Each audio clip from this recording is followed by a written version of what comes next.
Mesdames, Messieurs, chers amis, par ces trois mots, je vous salue toutes et tous et vous remercie pour votre présence si nombreuse. Jamais, et je dis bien jamais, vous n'avez été aussi nombreux.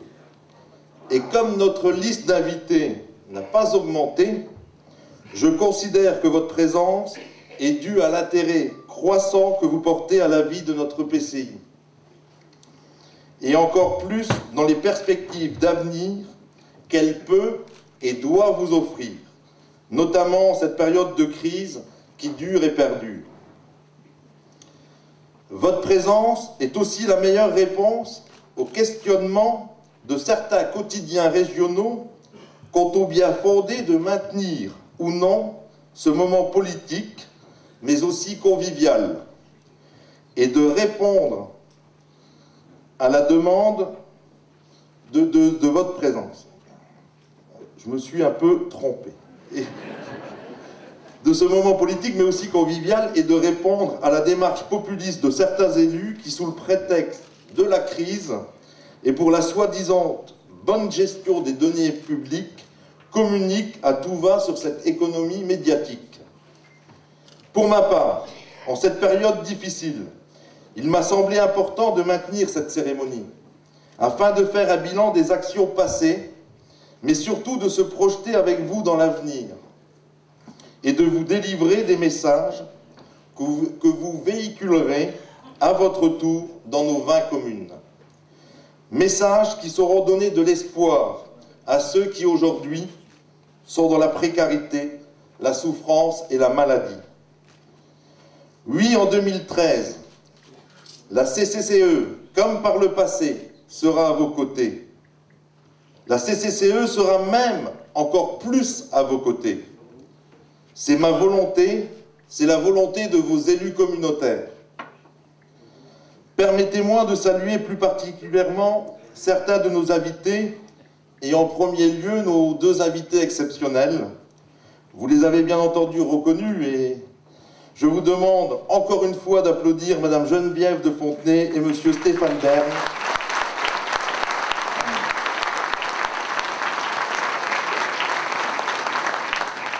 qui nous honorent de leur présence. Soyez-en remerciés. Je veux également saluer la présence de Monsieur René Barriga, président honoraire de notre communauté, et de mes collègues élus du désormais bien connu G6. Patrick Weiten, président du Conseil général de Moselle et président de la communauté d'agglomération de Thionville-Port-de-France, et il est venu me glisser dans l'oreille que tout à l'heure il aurait un bureau et qu'il nous quitterait un peu prématurément. Donc ne voyez pas là de signes comme quoi entre Patrick Weiten et moi-même les choses n'iraient pas bien. Je tiens également à saluer Philippe Tarillon, président de la communauté d'agglomération du Val-de-Fensch, ainsi que Yves Asbacher, président de la communauté de communes de l'Arc-Mosellan. Jean-Paul Tines, premier vice-président de la communauté de communes des Trois-Frontières, représente M. Champion, et André Partenay, ce soir, est excusé, il n'a pas pu se rendre. Présent et disponible pour cette cérémonie. Je tenais également à excuser un peu l'ensemble des sénateurs, parce qu'aujourd'hui, en ce moment même, au Sénat se décide et se discute la loi sur les nouveaux modes de scrutin, la nouvelle réforme territoriale. Donc, leur importance était d'être présent sur Paris en ces jours précis. Je dois excuser malheureusement, alors là je vais faire un petit regroupé, notre députée, Anne Gremersch, qui vient de me faire savoir, comme monsieur le maire de Roussy-le-Village, également vice-président, je ne sais pas si, je vais vous le dire, et ne rigolez pas, si une gastro-entérite a frappé Roussy-le-Village et ses alentours, mais en tous les cas, nos deux amis ne sont pas disponibles ce soir, car souffrant. Et pour finir, tous mes remerciements vont également à Michel Chibi et à son conseil qui mettent à disposition cette salle. Je pense, mon cher Michel, qu'il faudra l'agrandir. Bien sûr, je vais arrêter de vous saluer toutes et tous, et c'est pour ça que j'utiliserai la formule bien connue, chers amis. Je reviendrai dans quelques minutes sur la raison de la présence exceptionnelle de Geneviève de Fontenay et Stéphane Bern. Présence qui aura le mérite de raccourcir mes propos, ce qui ne sera sûrement pas pour vous déplaire. Il y a un an, j'évoquais déjà la crise. Notre solidarité avec les salariés du site Mittal de Hayange-Florange, la précarité et les difficultés des uns et des autres, les baisses des dotations pour les collectivités locales. Dans ces domaines, je pourrais reprendre mes propos de 2012. Force est de constater que le changement, au mieux, c'est pas maintenant, mais dans quelques temps, peut-être, enfin je l'espère. Aujourd'hui, le constat est simple. C'est le monde de l'économie et de la finance qui fait la pluie et le beau temps. Quand je vois que les banques refusent d'octroyer un prêt à notre EPCI, qui possède toujours son triple A, et dont l'endettement est inférieur à une année de recettes, comment voulez-vous que l'on sorte de cette crise si on ne laisse pas, ou si on ne donne pas, les moyens à ceux qui veulent investir? Je fais partie de ces élus qui pensent que seul l'emploi et l'augmentation du pouvoir d'achat de nos concitoyens peuvent relancer la consommation. Aussi, en 2012, nous avons réalisé 14 millions d'euros d'investissement. C'est autant d'emplois créés ou maintenus. Voilà la réalité des choses. Alors, si on veut lutter contre la précarité sociale, raison de mon engagement en politique au niveau local, le temps presse. Le temps, thème retenu pour cette cérémonie des vœux, nous est également compté en matière de protection et de mise en valeur de l'environnement. André Hens et les élus qui siègent à cette commission n'ont pas chômé. Passage en régie pour les collectes des déchets ménagers et du tri, afin d'offrir un meilleur service à notre population et de maîtriser les coûts à court terme, avec, à la clé, la création de 7 emplois. Construction d'un centre technique environnemental que les services devraient investir d'ici le printemps 2013, avec, à ses côtés, une nouvelle déchetterie plus accessible et fonctionnelle qui devrait encourager encore plus l'apport volontaire. L'accueil d'un nouveau site dans notre giron communautaire, la réserve naturelle de Étanges-Grande. Ce site, reconnu mondialement par les scientifiques à travers le stratotype de l'étangien, va désormais être géré par la communauté de communes avec transfert du personnel associatif. Notre objectif 2013, de la rendre accessible au plus grand nombre et de concilier science et tourisme, mais aussi de permettre aux scolaires environnants de bénéficier de ce livre à ciel ouvert. Et pour cela, elle nécessite de sérieux aménagements.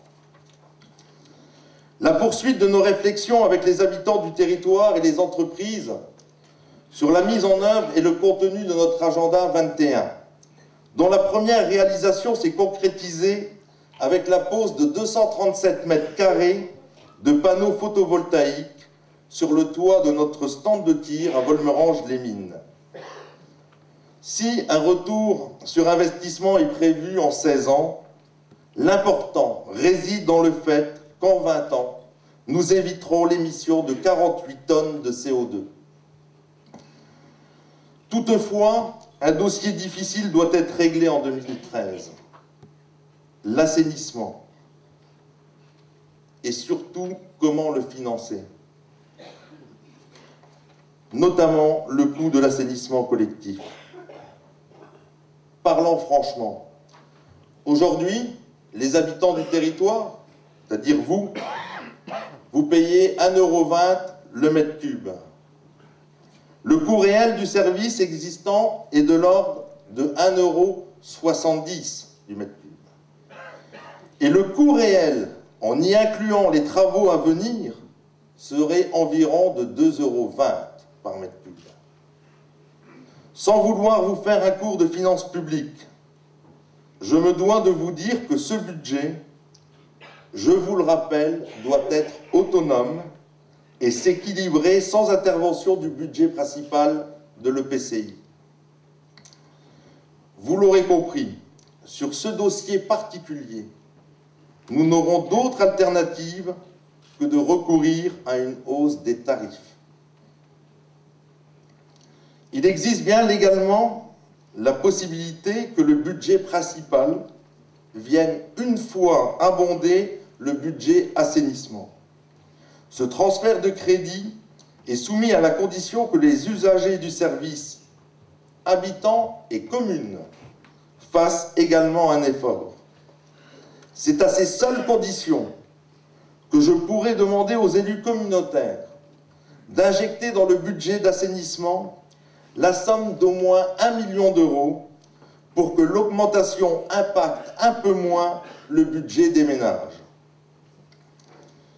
Il ne me reste plus qu'à convaincre vos élus communautaires et communaux. Voilà pour la seule et unique mauvaise nouvelle de la soirée, je vous le promets.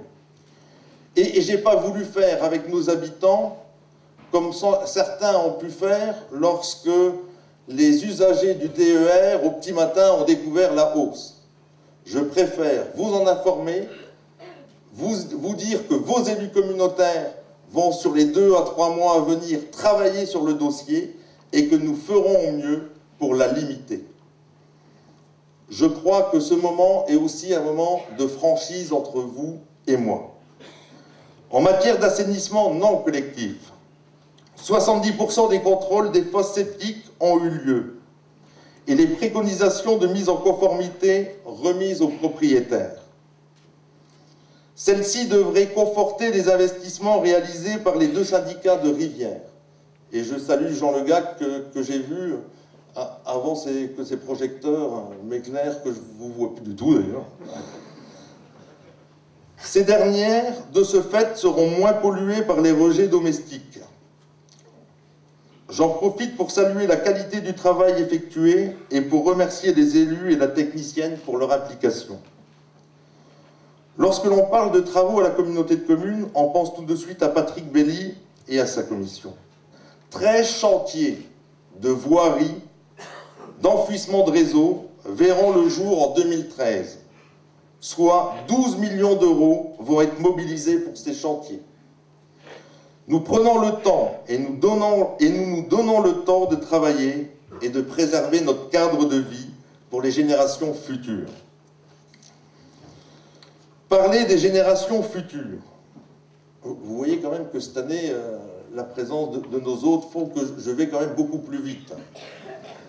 Parler des générations futures me permet de faire le lien avec la commission de Gérard Guerder, qui se charge de la politique scolaire, périscolaire et petite enfance, où nous devons continuer de prendre le temps pour préparer notre avenir. L'ouverture du 4e multi-accueil, qui se situera à Étanges-Grande, sera l'aboutissement de notre programme enfance, issu du projet de territoire datant de 2001.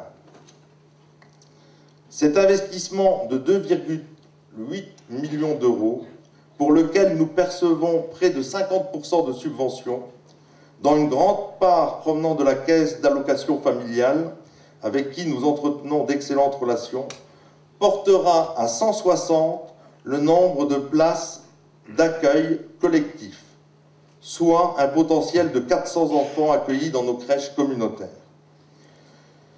Il appartient désormais aux élus de cette commission d'intégrer les réflexions issues de l'étude Petite Enfance du G6 et de poursuivre leur travail sur la mise en place d'une véritable politique pré-ado et ado communautaire.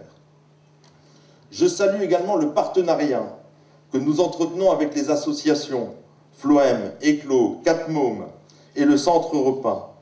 Je félicite leurs salariés et les bénévoles de ces associations pour le travail accompli.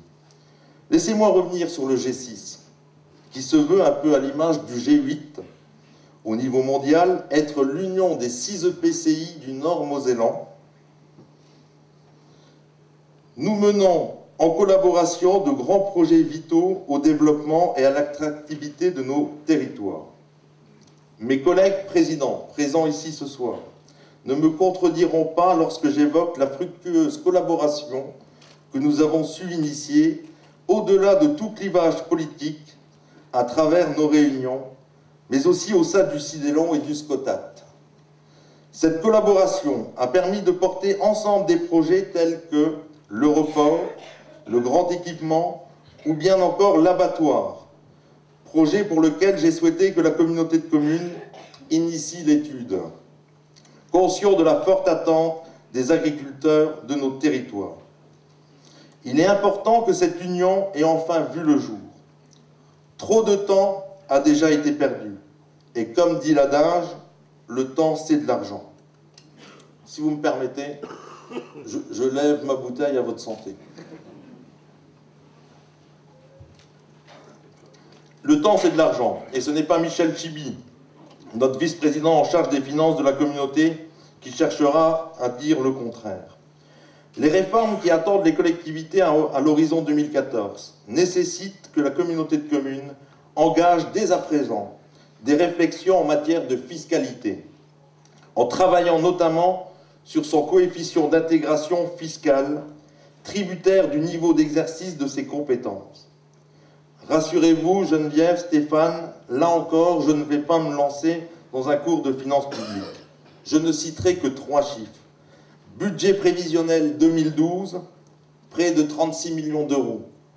Budget prévisionnel assainissement 2012, 12 millions d'euros.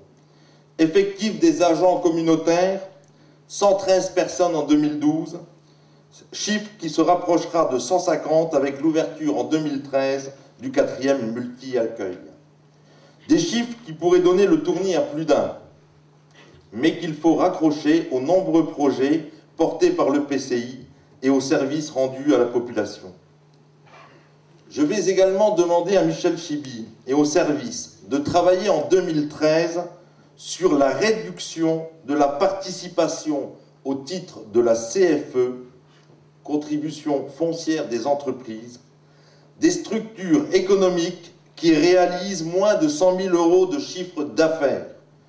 On ne peut pas reconnaître la crise et ne rien faire pour nos artisans, pour nos commerçants. Cette mesure devrait être en application dès janvier 2014. J'en profite pour saluer M. Jean-Pierre Georges, qui représente ce soir M. Catrix, le nouveau directeur de la centrale nucléaire. Mon cher Jean-Pierre, le CNPE ne sera pas bénéficiaire de cette nouvelle disposition. Le contraire serait peut-être même possible. Jean-Pierre, je plaisante, mais à moitié. Aborder les finances me fait également penser aux personnes les plus vulnérables de notre territoire, qui ont besoin d'un soutien de notre part.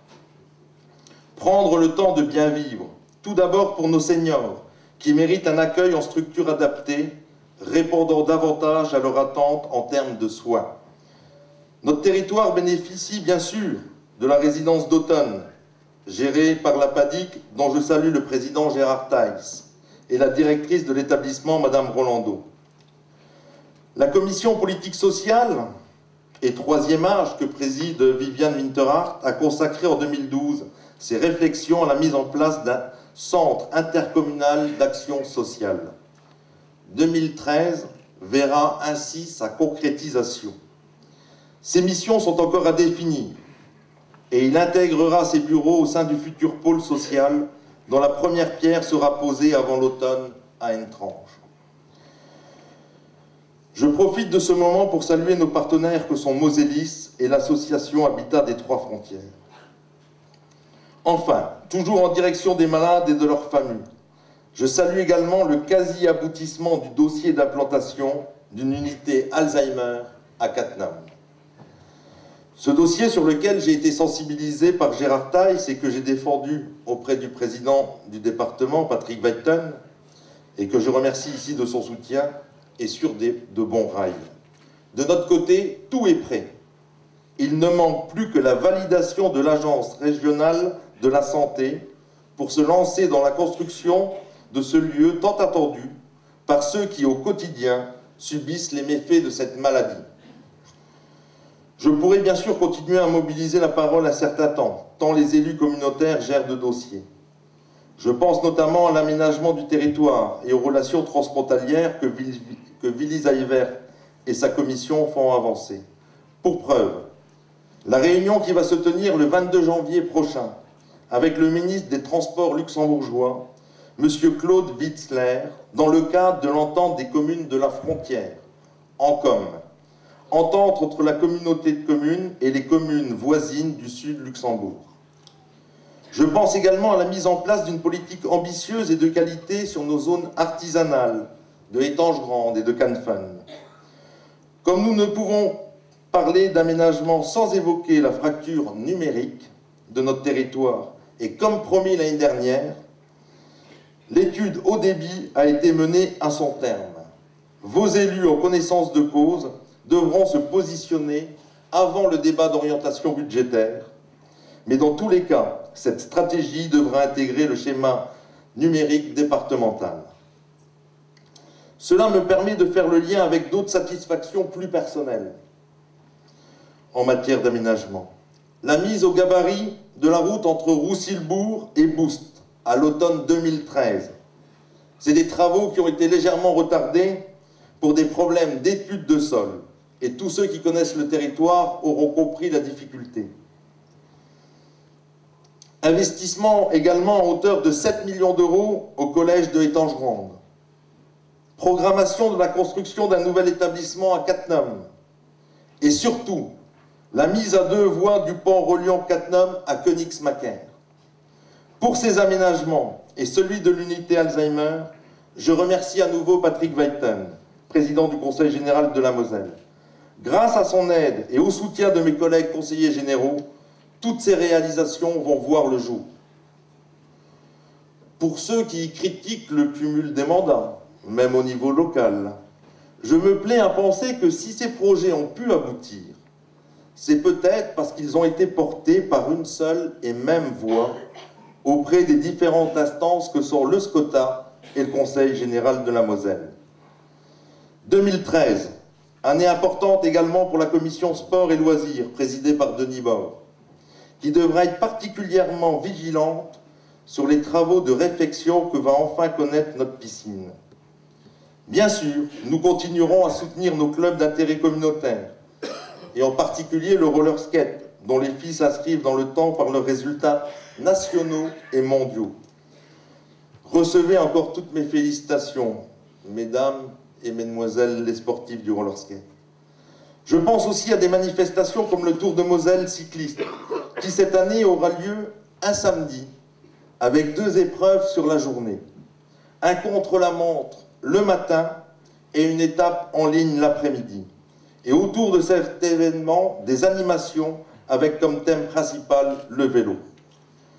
Mais aussi de nombreux projets à venir, comme inscrire la communauté de communes dans la démarche de Macadam Sport, initiée par le département.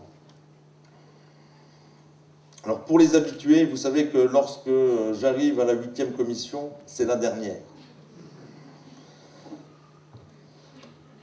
Donc je vais conclure mes propos en évoquant la commission tourisme et culture présidée par Brigitte Garcy. La prise de compétence au 1er janvier de la gestion et de l'animation de sites naturels remarquables va nécessiter en 2013 une mise en valeur touristique de la réserve géologique à Étanges-Grandes et du vallon de Halin, site Natura 2000. Je souhaiterais qu'en 2013, alors ils ne sont pas au courant, hein, mes collègues élus, la 8e commission et les services réfléchissent à la mise en œuvre d'une politique culturelle annuelle qui aurait pour point d'orgue un événement qui dépasserait les frontières de notre territoire. Je compte sur vous pour phosphorer en 2013 et qu'en 2014, à cette même cérémonie, nous lancions cette année culturelle, première édition. Concernant nos travaux à la citadelle à Rodemack, je ne dirai qu'un mot, ça avance bien.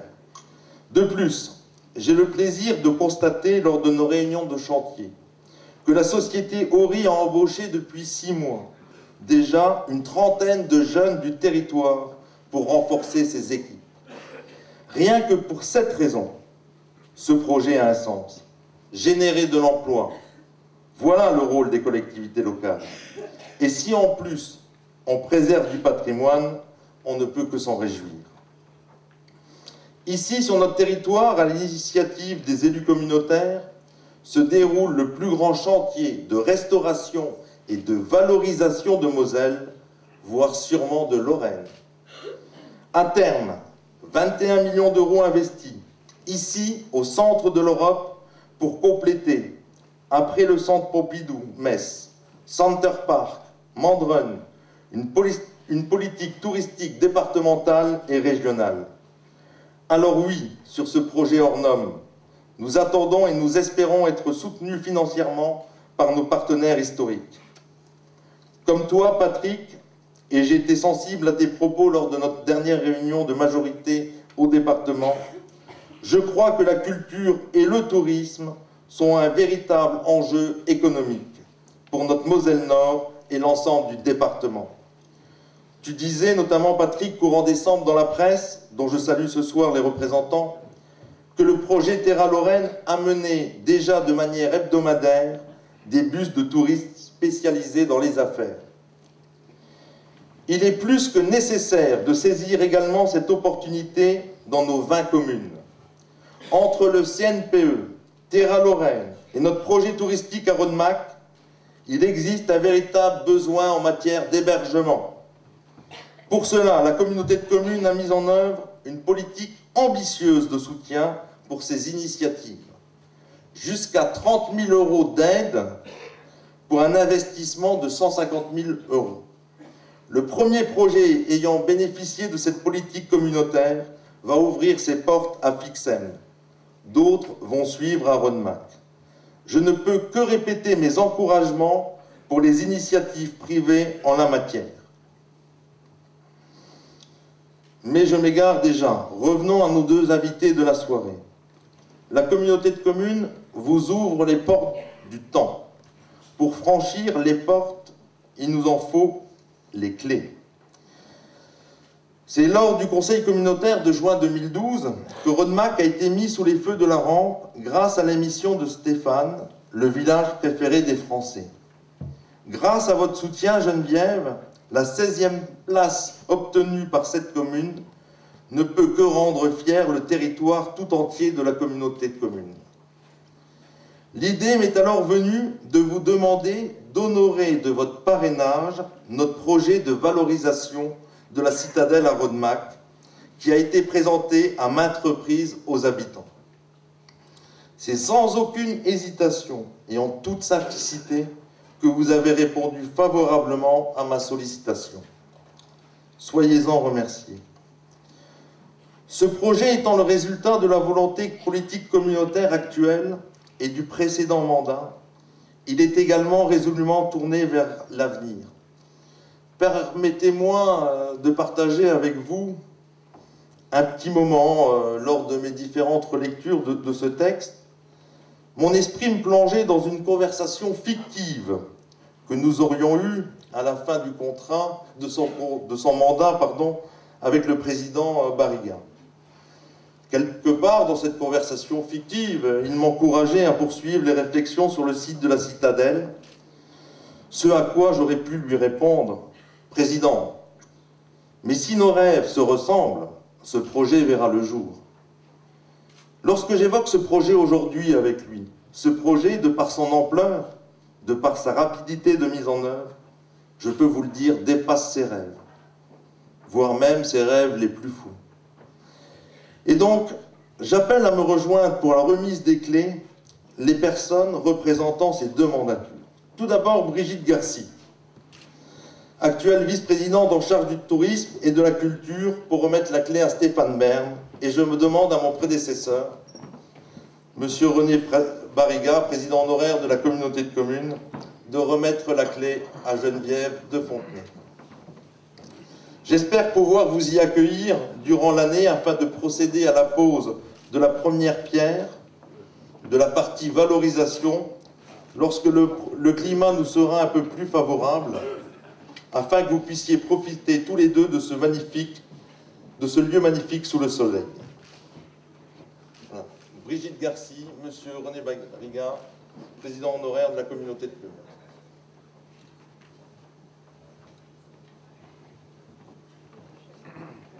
Alors, je sais Marigain, vous la remettez à Madame de Fontenay et Brigitte à Monsieur Stéphane Bern.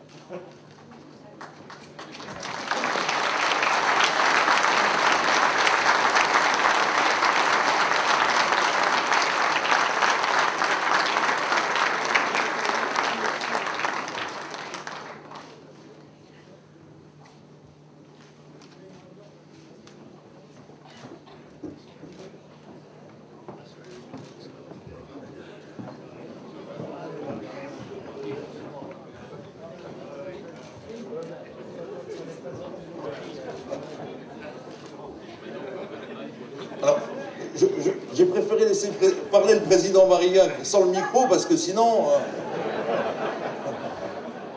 On fait juste l'histoire de Rodemack. Vous inquiétez pas, ils en sont à l'an 300. Non. Donc, si vous voulez bien, notre citadelle... hein,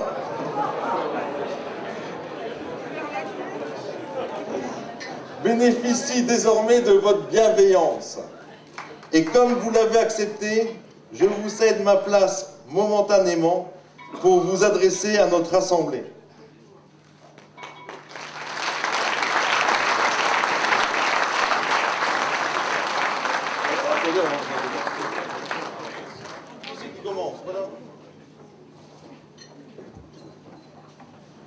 Eh bien, écoutez, je suis ravie de me retrouver ce soir sur ma terre natale. C'est d'ailleurs, si je puis dire, ma première surprise partie pour 2013.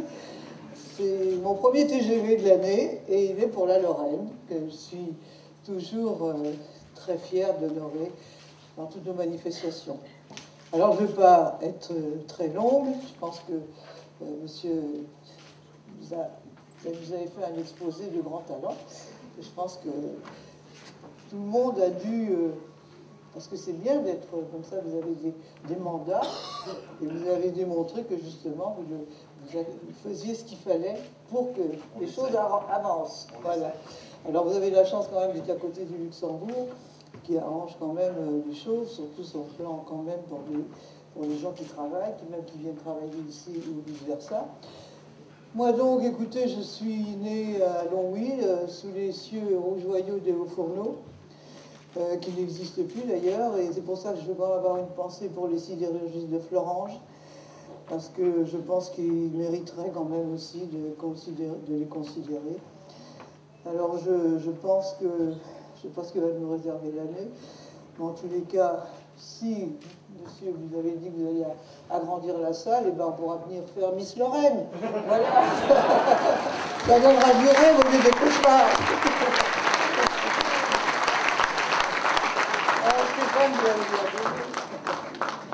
Merci à tous, merci Monsieur le Président, merci de votre accueil d'abord, aussi chaleureux.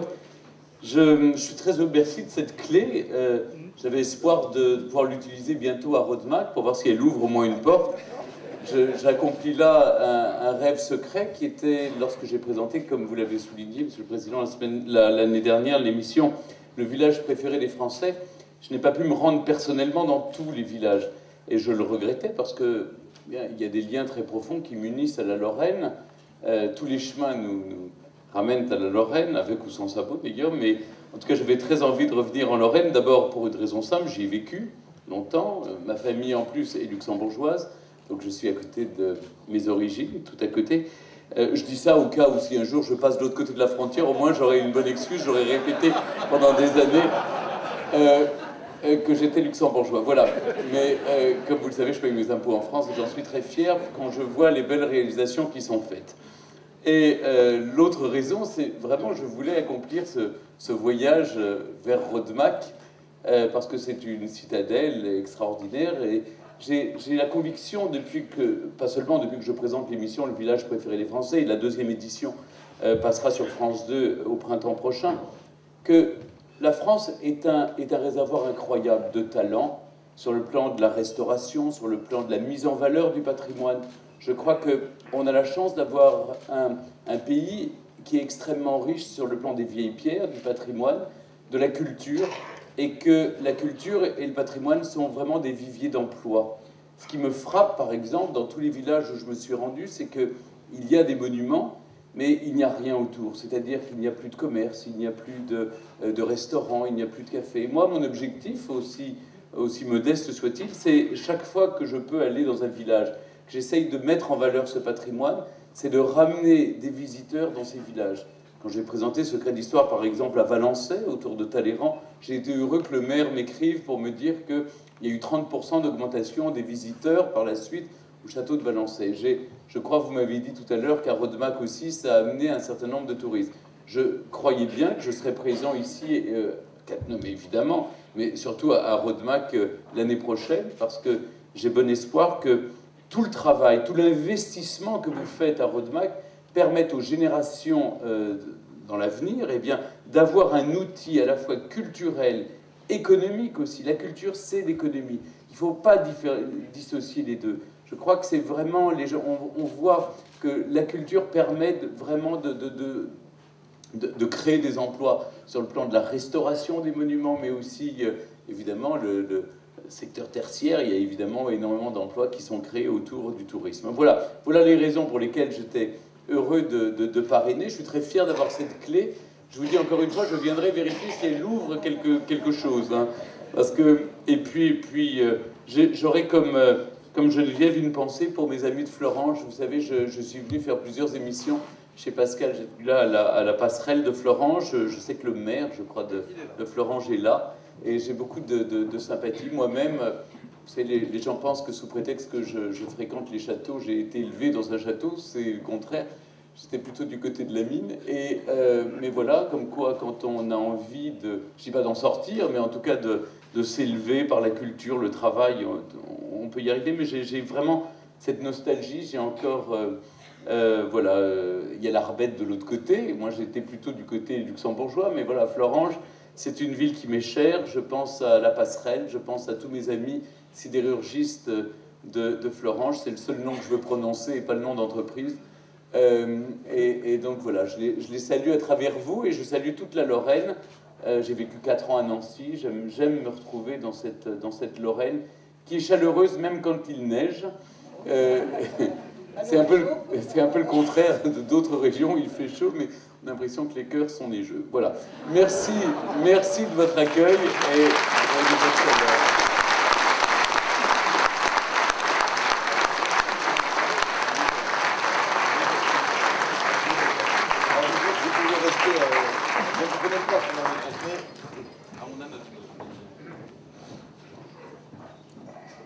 Il est temps pour nous de laisser place au moment convivial de la soirée. Je suis particulièrement fier ce soir d'apercevoir la toque de Marcel Keff, le chef étoilé du restaurant La Lorraine à Zoufguen, et les doigts d'artiste de Jean-Michel Hébert du Rancard à Roussy-le-Village, qui vont nous faire déguster d'originales créations culinaires. Sont présents également ce soir Clarisse et Norbert Elie du restaurant La Détente, du stand de tir à Volmerange-les-Mines, qui, eux, nous ont concocté les petits mets que nous trouverons sur les buffets.